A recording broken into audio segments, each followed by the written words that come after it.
Welcome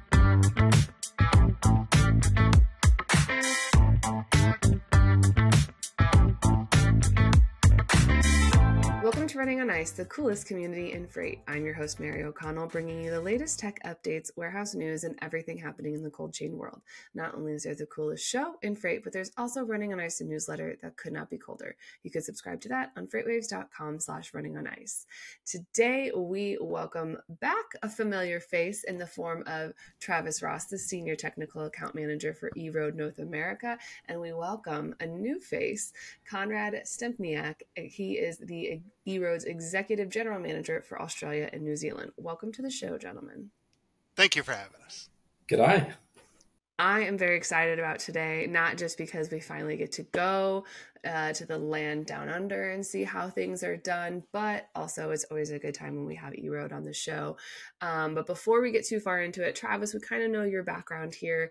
Konrad, why don't you give us a little bit of rundown on how you got started at ERoad? Oh, you're too kind, Mary. Thank you very much. So I've been with ERoad for 3 years. I was asked to come help build the business, which is a strong passion of mine, especially in the technology space. I love building teams, growing businesses, and providing returns to shareholders. So here I am, 3 years on, running both regions, and couldn't be happier. I like it. That's kind of the best of both worlds, when you get to bring something that you love and then also be really good at it and just happen to make some money along the way. Absolutely. Couldn't have put it better myself, Mary. All right. So let's just get right into it today. What do you guys think is really kind of attributing to the rise in growth or adaptation of emerging technologies in the cold chain space? So for me, it's easy for me to remember about 6 years ago when I was a transportation manager at the moment. I wasn't thinking about these things. You and I have talked about it before. I didn't want to hear it, didn't want to think about it, had drivers to hire, all the operational things to do.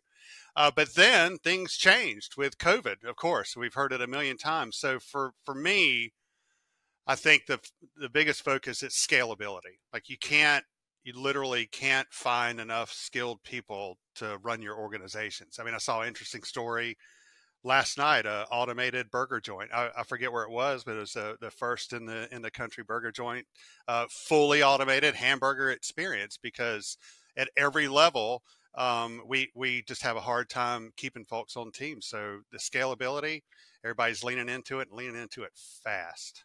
Yeah, and I think to build on top of that, Travis, certainly from an Australia and a New Zealand perspective, what we're certainly seeing and feeling is rising economic pressures. So whether that's the cost of gas or fuel, as we'd say in Australia, the squeeze on some of our supply chain. So people want more data, they want more knowledge.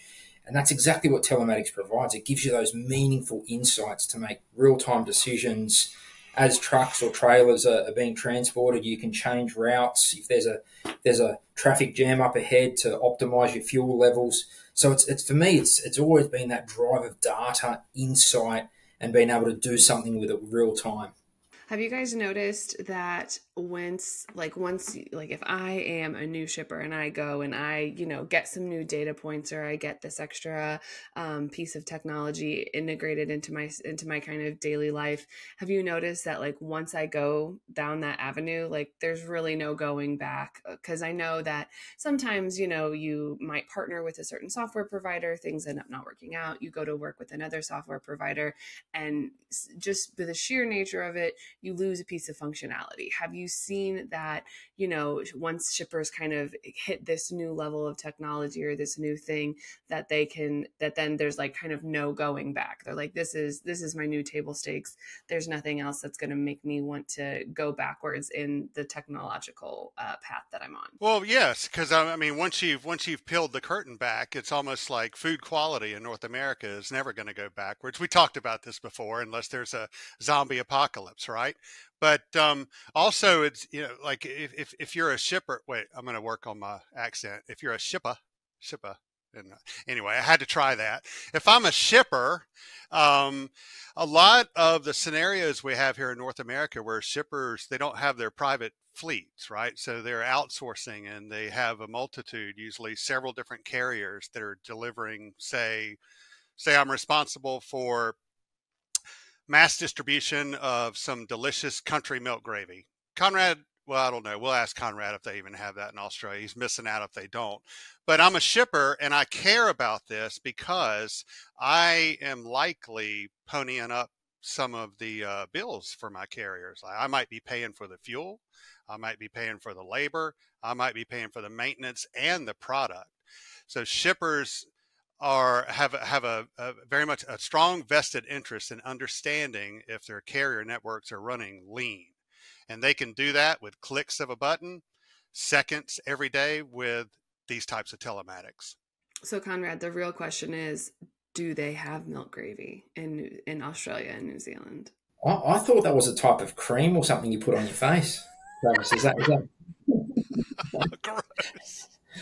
No, we don't have country milk gravy, and I experienced grits the other year when Travis took me to a restaurant. But that's a whole different story, right? So we'll park that. But I think for us, it's from a shipper's perspective, they definitely it'd be like losing your arm. It's you're losing something that you've had and added so much value to your business.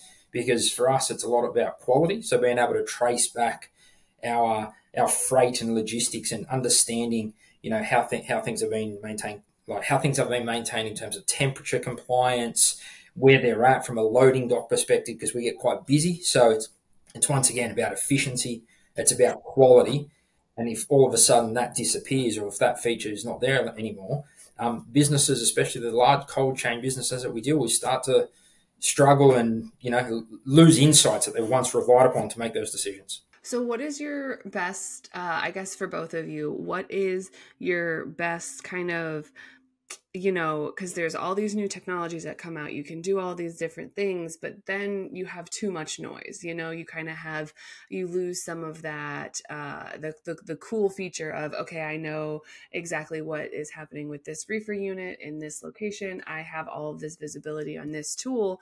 But sometimes you get too much information and too many data points that you're kind of left going, okay, well, I'm in that position I was when I first started. So kind of what is your guys' favorite point to go, oh, we might have gone too far and we might need to dial it back because we have too much data and too much input right now. What is kind of that breaking point? That's a good one, actually. Yeah. So the danger in telematics is data is great. We all love data. But too much data can't be consumed. And that's what's happened across some carriers in North America. We see this, like user engagement is really difficult because what they'll do, and I did this, I got excited about the data that was coming in. I asked for everything. Yes, I want to know this. And then all these little alerts on my computer, I couldn't consume any of it. And then I turned it all off and went right back to square one. So it's important for folks that are thinking about leaning into this is like find some industry specialists, right? Like don't try to do all the research that you possibly can because there's a lot of good options out there, and find some partners that can. Maybe you don't just want to come in and track everything that moves. Maybe you don't need to track everything that moves. Find someone that can understand like what are your largest pain points in your organization and get that minimum viable product and start there. Start slowly and you can have huge gains in a very short amount of time if you control the data flow. I think, Travis, to build on your point, for me and what I've seen in the past is it really starts with your business. It starts with a real deep understanding of your business, the pain points and what you want to get out of telematics. So it could be as simple as I want a dot on a map. I want to know where my trailer is. Might be as basic as that. And then I think there's a responsibility there for the organisation that you're working with to really listen and understand your business and then tailor a solution that suits, not spray you with a fire hydrant full of information. Because I agree, you completely get lost and overwhelmed, and that's whether it's in your daily life, the amount of information I've got coming at me on a daily basis, you try and filter through the noise. Same with data, same with telematics. So my message would be really be clear about your business and what your objectives are, short, medium, long term. And then really start to look at people who are listening to you, who have that deep customer engagement and not trying to just sell you something. Really understand what your pain points are, how telematics can enable you, and I think it's got to hit two things really. It's either got to help you with revenue or help you reduce cost or efficiency side of things. And I think for me, that's so important. I like that you brought up fact that, sometimes you really just have to take a step back, and just because there is all of these different avenues and this different potential for data collection out there, you just need to really dial it back and say, okay, well, what's important to us in our organization? Because you don't want to get lost in the noise if that's noise is going to just distract you from, the core competencies of your business. So it's one of those where it's like, if you we're just going to double down on the milk gravy example. If you're a milk gravy manufacturer, you don't want to get caught up in, okay, well, is my fleet of carriers engines running at their top levels? Like, because that's not gonna, like, knowing how a truck engine running is great and wonderful and helps product get there, but that's not going to make you sell more country milk gravies or make you have more gravy product if you get lost in the noise over here of, oh, 30% of my trucks have engines that are underperforming. Like, that's something that, I think everyone has a tendency to kind of get lost in that kind of noise. But jumping back into, like, if I'm back on a shipper, again, doubling down on the country milk gravy, if I'm this shipper and I said, okay, we're going to send out all of this gravy, we're going to have all these carrier partners with us. Why should my carrier partners kind of care about some of this emerging tech and kind of some of these integrations? Why should they care about these telematics when in reality, like, I just need the truck to deliver country milk gravy? Like, why should your partners have the same level of buy-in that you have? Yeah. So why do the carriers care? Oh, well, I should admit, somebody's going to call me out on it. Country milk gravy is delivered in number 10 cans in cases, and it's non-refrigerated. I just wanted to introduce Conrad to country milk gravy, but I could have brought up a refrigerated item, but you can refrigerate it if you want to. Anyway, the reason a carrier wants it is because when I didn't have it before as a carrier, didn't have it. And I thought, well, I don't need it. I only need it for tracking. But then I realized in very short order, and Mary, you probably heard me talk about it a few times, those 4 ROIs get realized so quickly, and they're in this order: realization, it's that energy burn, which I like to say energy burn because the fuel is becoming less and less. So energy consumption, maintenance cost reduction, your labor reduction as well, and product loss and damage reduction. All 4 of those things can be realized really quickly. They're measurable, and that's why carriers really should care about being able to consume this data. And I think from an Australian perspective or Australian New Zealand perspective, similar sort of lines, Travis. I agree around the 4 ROIs. But also, to add another element, I think from a chain of responsibility or supply chain perspective, you get more efficiency. You can deliver loads faster. And I'm not talking about speed here. I'm talking about with efficiency through whether it's route optimization or bridge clearances, knowing where to go. I'm also talking about maximizing pallet space on your truck, so your cost to deliver can be potentially lower or more efficient, or the carrier is making more margin. So I think there's benefits all through the supply chain, and even integrating with the one of the organisations that you're delivering to, understanding their dock movements and availability. All that stuff can be entwined together as almost modules, so you get a full picture of what's happening in the landscape, and it just it's a positive impact all around. That one component, Conrad, that you just said of understanding, like, the receiver's dock, it's a game changer, because there's so many times that if I'm a shipper, I could literally have a truck waiting the second stuff gets off the production line, get it on a truck, and it's it's on the road to its final destination an hour or two after coming off the assembly line. That is perfect. That is great. That is a level of efficiency we all strive for. But if once my truck gets there, they still have to wait 4 hours to get unloaded, or they miss an appointment window or whatever at that receiver, you're only as strong as your weakest link. And I have seen many a bad day start with that dock. And whether that's just someone has a bad attitude on the dock is overworked, someone missed an appointment, that there's so much that can go wrong in that instance, that I think that is probably one of the kind of the under, I don't want to say like under, I feel like it's just kind of one of those that people forget, that it doesn't just rely on you and like sending things out. It also relies on who's receiving the goods as well. It's such a perfect statement, right? What you've just made. I agree. It's all about, efficiency, utilization of not only dock space, but, and I don't know if this is just an Australian, New Zealand saying, but typically if your wheels aren't turning, you're not making money.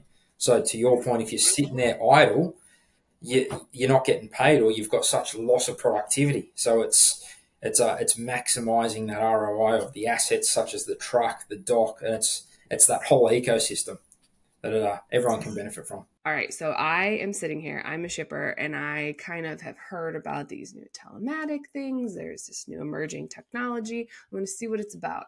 Where do I start? How do I know that it's like, how do I know day one that like, oh, I think I actually need this, versus this is just kind of other noise happening in the world? Like, how do I know that this is something that I should be exploring, either like as a shipper? It's going to be critical that you do all that research. Like, reach out to 3, 4, 5 different organizations and find those industry specialists. We talked about it a few minutes ago, but it's that understand your operation. So, for example, if you're a cold chain broadline operation, maybe you don't really understand what the impact of running your reefer units too long, pre-cooling too long. What does that mean? What does that math look like when it happens? I mean, there's so many different little intricacies that you can pull from this data that marry right into the operation. It's kind of just hard to understand. And this was really nice. We were Cortex at the time, that somebody came down and sat with me for a couple of days and taught me these things. And it's what made me so enamored with the platform and where I am today. So just find, ask the questions. Again, Conrad brought it up. You might just need basic tracking. You might not need everything. So look for somebody that's not just going to try to sell you everything in the bag, and really understand your operation. I think just to build a little bit more on top of that, Travis, is for me, you're absolutely right. It's understanding first and foremost what your business problem or pains are. What you really need to do is spend some good quality time focusing on that. And, a leadership technique that we use, when you're managing people and teams is, the 5 whys. Ask, why do you need this? Then go down another level. And usually by the 5th why, you get a really deep answer in terms of, this is actually what I'm after. And then to your point, to echo that sentiment, Travis, I would make sure that whoever you speak to, and hopefully it's ERoad, but there might be others, obviously, it's make sure they're doing twice as much listening than talking. They should be really trying to understand your business. And, like the age-old saying is, you've got 2 ears, 1 mouth. Make sure that people are practicing that. They're sitting there listening to your business, not just trying to peddle products and get the next commission check and leave your business and on to the next one. I cannot scream that last part enough. Just make sure that you're working with someone that was listening to you and actually has a vested interest, because anyone can sell you a product, but who's sticking around helping you use it, making sure that it is customized to what you need, that is a game changer. And I cannot shout that from the rooftops enough, of make sure that you're actually working with someone that is listening to you and has as vested as an interest in your success as you do. So that means we have 2 questions left, and one is one of my favorite. But first, I'm going to make you pick. What is your top technological advancement that you've seen over the last year or so. It could be either from ERoad, it could be just in the world. What is the thing that you've seen you go, ooh, I really like that? Yeah. All right. Well, I'm going to talk about something from ERoad. I love it a lot. It's our core temp. It's our core temp platform. It's been in existence for over almost 5 years now. It's our simulated algorithm product temperature platform. And it has impacted some large carriers. They're leaning into it to the point where we're using it for incentive pay and metric scoring. So wonderful. So we continue to develop that. Something new right now is we're going to, gosh, if you're someone in operations, we're going to give you early warnings before your temperatures breach the level of excursion that you've agreed upon with your shipper. So you can act on those, and you can actually make notes on it, which is wonderful for auditors coming into your building. So that's been huge. Right around the corner, though, we're going to have historical reporting with a click of a button. So if you're in operations, hey, show me the assets that are struggling the most last month, the route numbers that are struggling the most last month. All going back to the first point, scaling the business. Seconds per day, couple of clicks, show me what I need to look at. And that's pretty powerful. All right, Conrad, what's your favorite technological advancement? Since Travis stole mine just then, I'll probably focus on the area of AI, and I think a lot of businesses and the industry is on the cusp of AI. There's so many cool things happening there, like the AI functionality across cold chain cameras and so forth is amazing. And for me, it's the products that ERoad about to start launching out in the market with the AI technology and cameras. And it really, what that does to me, and we touched on it before, it really focuses my attention. So no longer am I sifting through hours and hours of video footage to look for when something went wrong or when something went right to reward great driving behavior or a positive experience. It serves that up to me. So it reports by exception, and you can take a lot of inefficiency out of it. Sifting through data, sifting through the noise. You can teach it to give you the meaningful insights that I need every day to run my business or run ERoad Australia and New Zealand. So definitely AI. I'm also very excited about some of the AI developments that we've seen over the last few months and how it's going to apply it practically in operations. That is where I have put my little eagle eyes on, waiting to see what happens. But that being said, gentlemen, we are to my favorite part of the show. And Conrad, since this is your first time, you are going to get away without having to know cereal is a soup. But just know if you come back, you're going to have to get it. So, Travis, Conrad, if you could have any superpower, but it only worked on a Wednesday, what would you choose? Travis, why don't you start us off?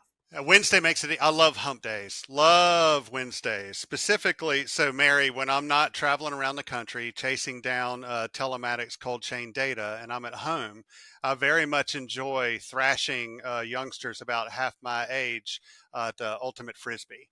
I'm crazy about that sport. My wife actually says if something happened to her on a Wednesday night, I would have a decision to make. And I said, no, well, yes, there's Uber, there's Lyft, there's opportunities in them. But anyway, so my superpower would be on Wednesday, 70 degrees every Wednesday, 5-mile-an-hour winds, and ultimate frisbee is never threatened because when I don't get to play, I'm super moody. That is a very unique but very perfectly appropriate superpower to have on a Wednesday. Just make conditions perfect for ultimate frisbee. I love it. Great question, Mary. You've certainly put me on the spot. So as Travis was answering, I was just thinking about what would I say here. And I think for me, the superpower would have to be the art of teleporting back in time. And I go, why teleporting back in time? And I think for me, because middle of the week, so I look at the mistakes I made at the start of the week, and I usually forecast what's going to happen later in the week. So how do I maximize my week? So going back in time and correcting the things that I did wrong to make them even better. So I think it'd be going back in time and being able to teleport and fix my mistakes. I like that. That does open up the whole butterfly effect of everything. But I like that as someone who likes to not make mistakes, and like if I'm playing a game, I have to get like perfect on a level. As someone who has that strong perfection gene, I dig that. That's really fantastic. This is why Conrad thinks on another level, right? He's thinking about solving problems. I'm concerned about playing a game and throwing a disc. Hey, but whatever brings you joy. That's right. Oh, it's more the chaos that I've probably created at home, Travis. That's what I'm more thinking about. Good on you. So Mary, I know you're the host, but what would your superpower be? My superpower, it would be. I've actually thought about this, and I would like a a room of money to appear in my house just on Wednesdays. So that way, you can pay off your house. You can then kind of pay off your student loan debts, just, be financially stable. But then after I did that and took care of some of the people in my family, I would then buy a farm, and I would use my giant room of money to become the dog shelter, the crazy dog lady, and just end up having like hundreds of dogs that live there. And I don't have to worry about getting donations because I have my room of money that I can go buy an obscene amount of dog food and make sure that the puppos get homes and surgery and medical things. So, just... This has been thought out. Yeah. That's so cool. So, gentlemen, if someone wants to reach out to you about your superpowers or any kind of telematics, where can they find you outside the show? Sure. So email travis.ross@ERoad.com, and that's Ross spelled like ROSS, like the department store if you have one of those in your cities, or LinkedIn, Travis Ross, and you can find me. Mine's probably a little bit easier, or just as easy. It's just Conrad, so KONRAD, not with a C, KONRAD @ERoad.com, or Conrad Stempniak on LinkedIn as well. I'd love to connect and happy to keep going on this journey. Thank you guys so much for joining us today. It was a pleasure. Thanks for having us, Mary. Thank you. You can catch other episodes of Running on Ice right here on FreightWaves TV, YouTube, or anywhere you get your podcasts like Apple Podcasts and Spotify. Need more Running on Ice news? No sweat. Subscribe to the newsletter on freightwaves.com/runningonIce. See you on the internet.